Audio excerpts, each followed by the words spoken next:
Deep woods hikers and campers. What is the strangest or scariest situation you have come across? Part 2. I camped alone once in my life. Though I have been in backcountry multi-day treks about 36 times with other hikers. I set up camp in the forest only a couple miles in, but I was camping illegally, so I went pretty far off the trail. Night was coming and I got a nice cozy fire going as the woods darkened. Around 11 I heard noises, purposeful stalking noises in the undergrowth. I shone my headlamp out and saw at least 3 pairs of glowing eyes reflecting back. I know very well that coyotes almost never pick a fight with a grown woman. Yet they didn't budge when I yelled and threw rocks. The circles just bobbed along. Watching. Freaked me the fuck out. I packed my tent and walked to the road and asked my friend to pick me up. I'd biked. I'll never do that shit again. I knew they would not attack. But being alone in the dark gives me such a primal fear of being eaten alive. Pretty tame. But I was on a 60-mile solo hike a few years ago. It's 12 a.m. and I hear this sound. But I can't tell what it was. All of a sudden my tent lights up and I hear voices. I decide to throw some clothes on and check it out. Turns out there was a group of guys out riding 4-wheelers on the trail I was hiking. At 12 a.m. To top it off, they thought I might have been a serial killer because they never see anyone out that way. You know, the guys riding 4-wheelers at 12 a.m. thought I might have been a killer. Solo backpacker here. Haven't had it happen yet. But I always worry about stumbling across a pot grow. I've found abandoned ones. Never an active one. Thankfully. One time I found a completely empty gallon milk jug sitting on a rock in the middle of a creek. An inch above the water line. With some water splashed on surrounding rocks like somebody had just walked down the middle of the creek. The rocks were in a shallow spot. But there were 2 deep pools on either side.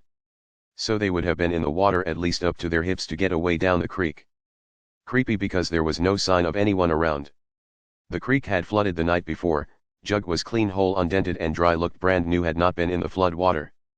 There were no tracks on the bank. And it would have been close to impossible for anyone else to have been in that narrow canyon without me being aware of them. I'd have seen their tracks and slash or seen them.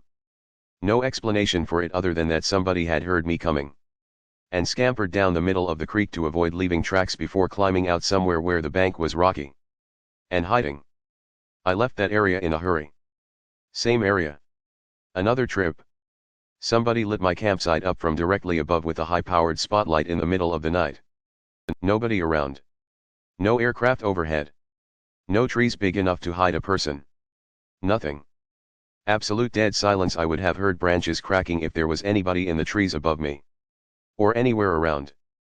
I've mistaken elk for bears in the middle of the night a few times. Never had a bear in my camp. But I've had elk more than a few times. And it's always good for some heart-racing panic until you get a positive ID on the large critter bumping around camp. I went hiking around a Lake District, England, in 2018 with my dad. It's a generally hilly area and rural. Very beautiful. We stayed in a B&B for a week. And for a few of these days it was raining heavily in February. My dad's been trying to complete his bucket list for the last few years. And hiking in heavy rain was on it because it reminded him of Brazil from when he lived there. We had a bunch of gear and walked around. The plan was to start small in the Lake District. And then eventually work our way up to Mount Snowdon in Wales. During our second day of hiking the ground was very slodgy. We sat down on a steep hill, 20 feet above the ground level, and watched the sunset. Then the ground started moving beneath us. It was a landslide. And our weight on top of it had pretty much done it. I slid down 15 feet of mud and sprained my ankle badly. My dad reached out to grab me and slid down with me. I had managed to dig my feet into the mud and stopped myself. I was pretty much at the bottom by the time I stopped. And the ground was pretty much leveling out there. I was covered in about 1.5 feet of dirt and I was muddy from head to toe. It took about 20 minutes to get me out safely, and we had the air ambulance come and grab me because I was afraid I had broken my leg. That's the closest near-death experience I've come to. And the scariest moment I've had when hiking. This was a good ass post with some good ass responses. So far. Encountered FBI agents who were looking for the Olympic Park bomber. They politely suggested I hike elsewhere. I got the hell out of Dodge. Nothing too crazy despite a ton of time out in the woods. Worst one was camping on the and a black bear circled our campsite all night long. But that was more annoying than anything because it just smelled our dinner and was trying to get into our bear bag several yards away from camp. My dad used to tell me a story from when he was a teenager hunting with my grandpa. They used to live in southern Idaho. One summer they had camped down in a valley and planned to hike up into the hills early the next morning. This was the kind of place where they didn't expect to see another human for miles. Early morning came and they set out into the hills a few hours before sunrise. Neither used a flashlight cause their eyes had adjusted to the moonlight. As they were climbing the hill, my dad turned around to take a look at the valley of brush below them and their campsite in the distance. This is when he noticed several red lights moving quickly across the valley several feet off the ground heading towards their camp. At first, he thought it could be a plane. But there were dozens of them and they were randomly moving like a flock of birds and made no sound. This was back in the 80s, so drones aren't a thing. Dad was about to shout in alarm when my grandpa barked at him to keep moving. Grandpa's not the kind of man you disobey, so Dad kept moving. A few minutes later Grandpa stops and has the two of them crawl into a bush that provided a good covered position to look into the valley. Turns out, Gramps had seen the lights moving about way back when they were still at camp and wanted to get some distance between them. They pulled out some binoculars to try and get a better look but didn't come up with much. They moved faster than birds and seemed to be just glowing balls of red light with no discernible features. Over time it seemed obvious that they had been hanging out in the sky right above their campsite and continued to circle it for quite a while. Dad and Grandpa stayed there watching them, not saying a word. Eventually, the sun began to rise over the horizon. And as it began to touch the valley floor, Dad's ears were blasted by an extremely loud and high-pitched sound that seemed to have come from the flying objects. When the noise eventually stopped, the objects began to rise higher into the air and headed up into the mountains in the opposite direction from their hiding spot. After a while, they returned to camp and found it absolutely trashed. Nothing was stolen and it didn't seem like their food was eaten either, so they don't think it was bandits or animals who did it.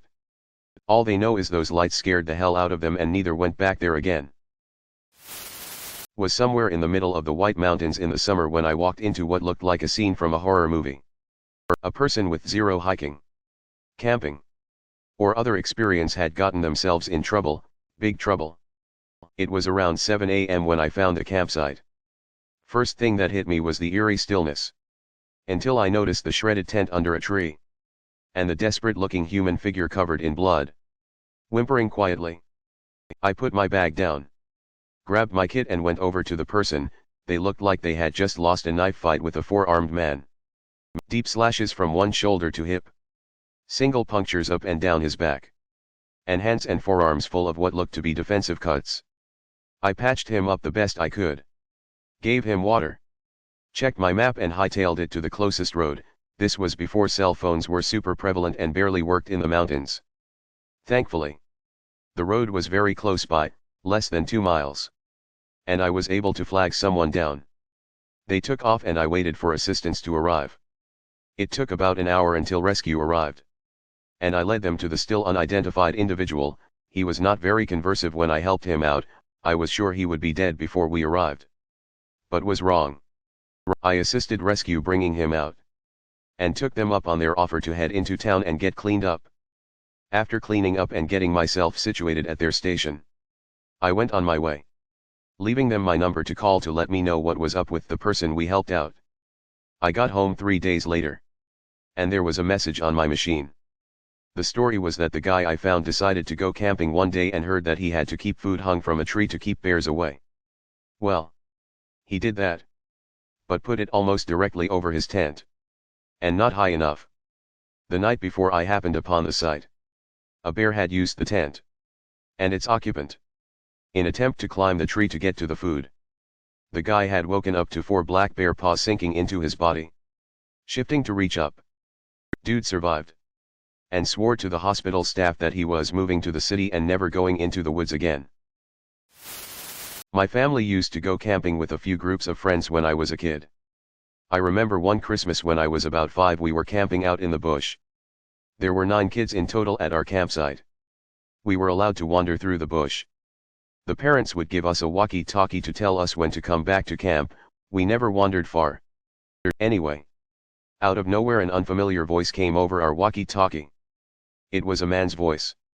He said he was Santa and that he was trying to find us to give us our presents and asked us to look for him. We all ran back to our campsite all excited that Santa had talked us. The walkie-talkie was taken off us and we weren't allowed to go anywhere for the rest of the trip. We were pretty devastated at the time. But I understand the seriousness and creepiness of it now looking back as an adult. I don't know if it's creepy or weird. But I randomly met a talking raven who had obviously been somebody's pet at some point. I was way back in the Rockies up a ridgeline with no trail in some pretty remote high country. A big raven landed on a tree branch super close to me. Cocked its head and squawked snack. Snack. I just about shit myself. I then fed it some trail mix. It had gone back to being wild enough that I couldn't get within arm's reach to touch it or feed it. I put some of the trail mix on a stump and it said go for a walk. And howdy. While it was eating. After it decided it had enough to eat and flew off. Was a pretty neat encounter. Didn't know ravens could be taught how to talk. Thanks for watching.